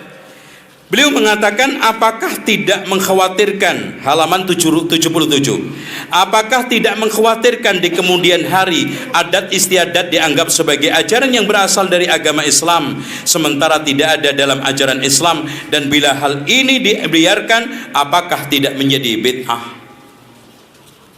Jawabannya Sunan Kudus, saya setuju dengan pendapat Sunan Kalijogo sebab ajaran agama Buddha ada kesamaannya dengan ajaran agama Islam.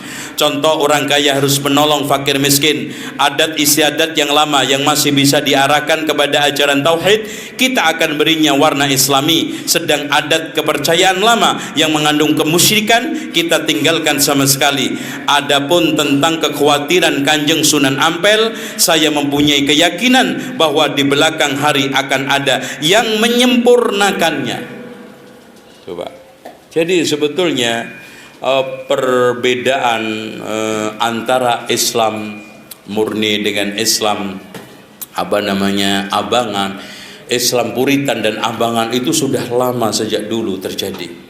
Nah, kelompok-kelompok wali yang lebih condong kepada ajaran putih, kepada ajaran murni, kepada ajaran puritan menurut istilah para peneliti barat adalah Syekh Maulana Malik Ibrahim, Sunan Ampel, kemudian diikutin oleh anaknya Sunan Bonang, diikutin oleh menantunya yang sangat tegas yaitu Sunan Giri, lalu diikutin oleh murid-murid yang lainnya. Namun hadirin sekalian, setelah era Sunan Kalijogo, beliau lebih menekankan dakwah kompromistis yang akhirnya lahirlah Islam sinkritis. Maka pada saat itulah terjadi pembelokan misi wali. Islam murni sudah mulai banyak ditinggalkan, lebih mendekatin adat dan kompromi. Bahkan wayang dijadikan sebagai sarana untuk dakwah. Makanya hadirin sekalian, kalau antum membaca kitab Prapanca dan Mahabharata, tidak ada kisah Punokawan, Petruk Gareng, terus apa lagi? Petruk Gareng Semar, itu nggak ada. Petruk Gareng Semar Bagong. Kalau Bagong itu bikinan siapa, Mangkunegara ya, istilah Bagong itu. Bagong itu dari bahasa Arab bagyun, itu kan. Jadi orang itu kalau melampaui batas bentuknya kayak bagong, ngedembul, mangap. Itu. Makanya untuk supaya hilang harus dirubah, maka muncul sosok ghayyir gareng. Gareng itu orang Jawa mau ngomong ghayyir itu susah, jadi gareng. Supaya gareng itu terwujud harus ada tindakan petruk fatruk, tinggalkan. Gitu ya. Nah, supaya meninggalkan kemungkaran dan yang lainnya itu supaya benar-benar istiqomah dibutuhkan samir. Apa artinya bahasa Arab samir? Semar, cincingkan lengan baju, paku dengan kuat. Makanya bahasa Arabnya paku itu samir. Semar, bahasa Arab. Itu, ya. Namun sekarang sudah banyak penyimpangan dan pada akhirnya Pak, sebetulnya dakwah Wali Songo dan sejarah Wali Songo itu menyimpang pada pada tahun 1948-an. Ketika itu sedang menggeliatnya komunis. Bahkan muncul kitab-kitab aneh untuk mencela Islam, menghujat Islam, seperti serat Siti Jenar muncul, serat Darmo Gandul muncul, serat Gadolucu muncul, bahkan karya-karya aneh yang sekarang ini melecehkan dakwah Wali Songo itu banyak. Dengan demikian hadirin sekalian, sebetulnya dakwah Wali Songo itu awalnya berpijak kepada Al-Quran dan Sunnah. Kalau antum tidak percaya, nanti baca tuntas isi Kerupak Firara dan juga isi kitab Headbook Van Bonang. Kemudian pertahanan itu lemah setelah Demak Bintoro jatuh. Pada zaman Raden Patah kuat karena dikawal oleh Sunan Ampel. Pada zaman Fatihunus masih kuat karena masih mencintai ulama-ulama sunnah. Pada zaman Trenggono lebih-lebih lagi karena sudah terjadi kongsi hubungan kuat antara Banten, Cirebon sama Demak, bahkan bisa mengusir Portugis. Namun setelah Demak Bintoro jatuh, bahkan setelah ambruk yang akhirnya dipindah oleh Joko Tingkir ke Pajang, Joko Tingkir mencanangkan agama resmi kerajaan adalah Manunggaling Kawula Gusti, dan anehnya didukung oleh Sunan Kalijogo. Sejak itu dakwah dan misi Wali Songo berbelok arah. Nah, sejak itulah hegemoni agama dan kekuasaan yang lebih kental dengan Manunggaling Kawula Gusti dan mempertahankan kejawen mulai kuat. Apalagi dilanjutkan dengan Mataram Islam, lebih melanggengkan itu semua. Dan puncaknya pada zaman Amangkurat I, dia memiliki prinsip yang aneh. Kalau saya Tuhan, maka semua yang saya lakukan adalah benar, dan rakyat harus takut kepada raja seperti takutnya kepada Allah. Dan dia karena pembisik-pembisik dia, maka dia bermusuhan dengan ulama-ulama yang mengembangkan ahli sunnah wal jamaah dari kiri ke daton. Akhirnya dengan beberapa orang-orang Syiah yang rutin rajin memberikan masukan-masukan, bisikan-bisikan negatif, maka puncaknya Pak, inilah yang sekarang saya katakan sejarah hitam Syiah Indonesia. Pada zaman Amangkurat I kurang lebih 5.000 sampai 6.000 ulama Giri Gedaton bersama anak istrinya dibantai oleh Amangkurat I. Dan sejak itu Giri Gedaton dan Islam berwarna puritan putih sudah tamat, tidak ada lagi.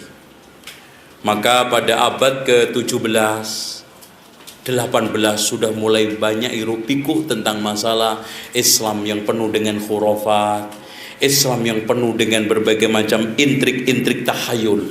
Makanya pada abad awal 19 dan kemudian awal 20, reformer ini sudah mulai muncul.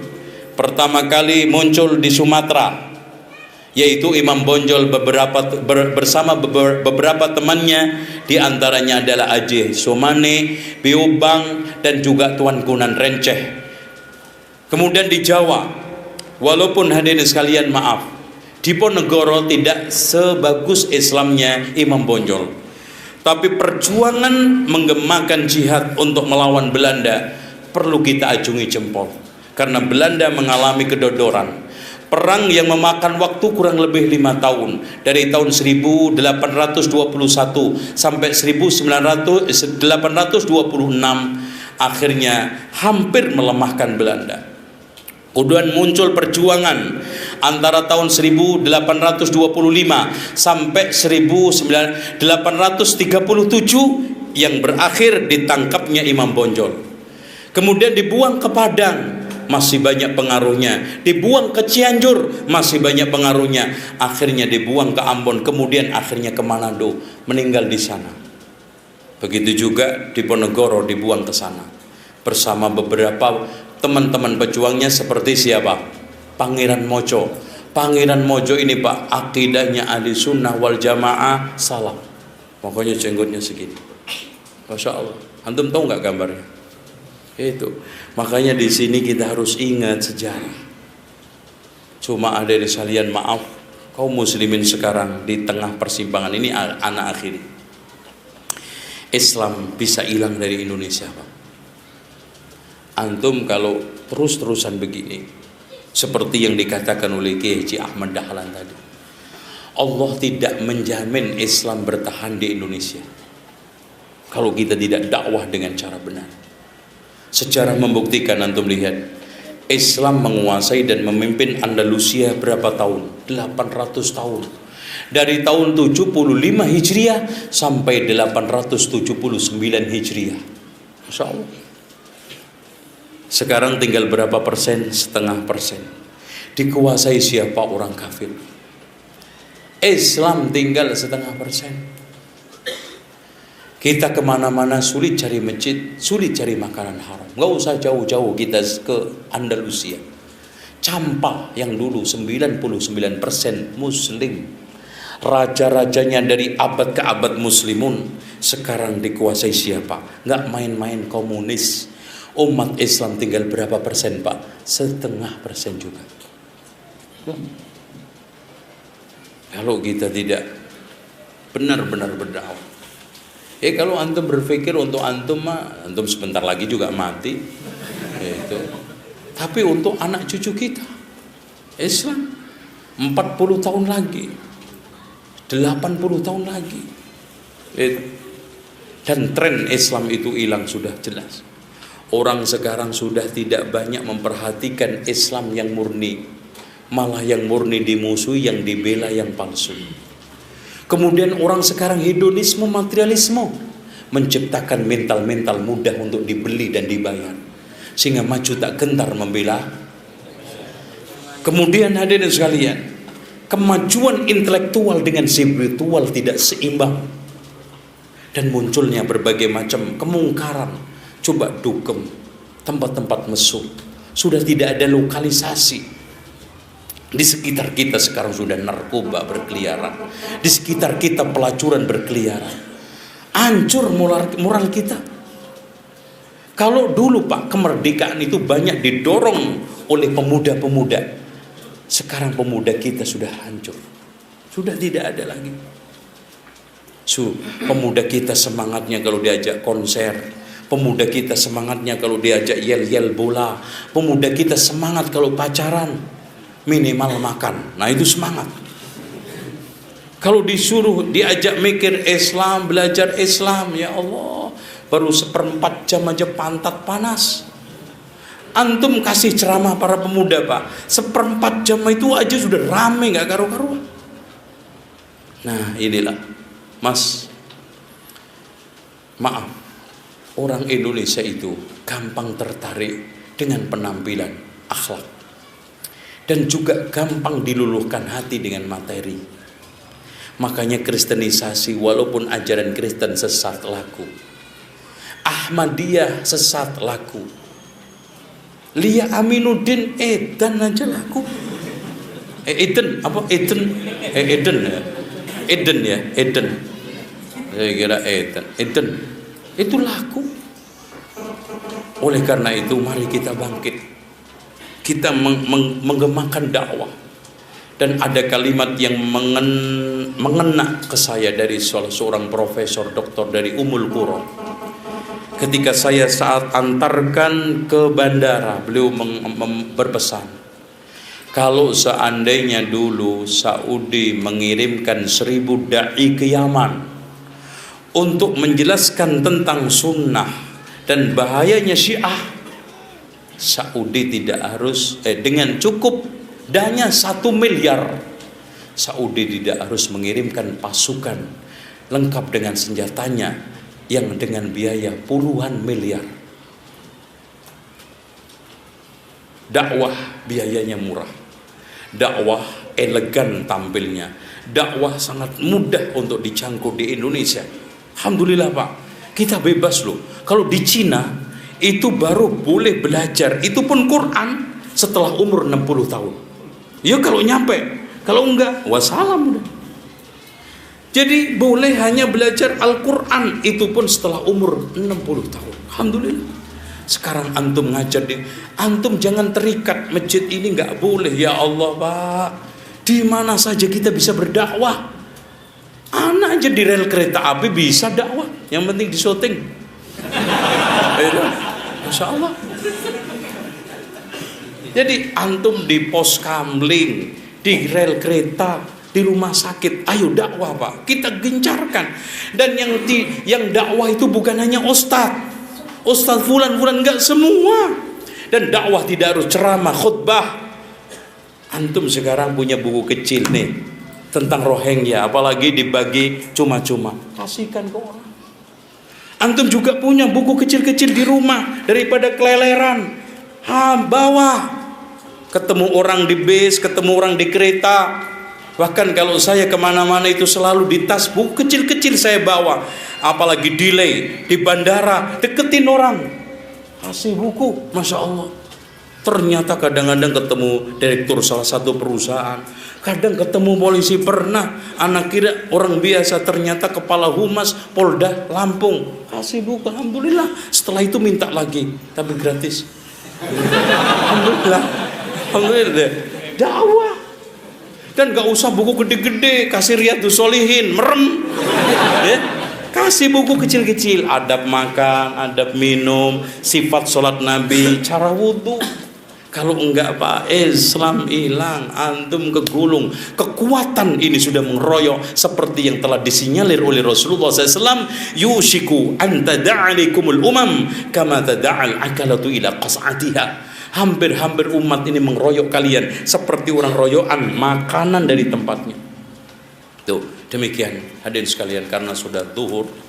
Baik, insyaallah saya mohon maaf tidak memberikan kesempatan bertanya, karena sebetulnya kalau disampaikan tuntas ini kurang lebih 3 jam, ya. Tapi ada beberapa poin yang belum tersampaikan, antum bisa membaca di kitabnya. Dan untuk supaya kita lebih luas, kita bisa kaji, dan antum bisa juga menulis, silahkan, ya, silahkan antum menulis kayak saya, ya, silahkan meneliti, mudah-mudahan mendapatkan faedah. Subhanakallah, hamdika, asyhadu an la ilaha illa anta, astaghfiruka wa atubu ilaik. Wassalamualaikum warahmatullahi wabarakatuh.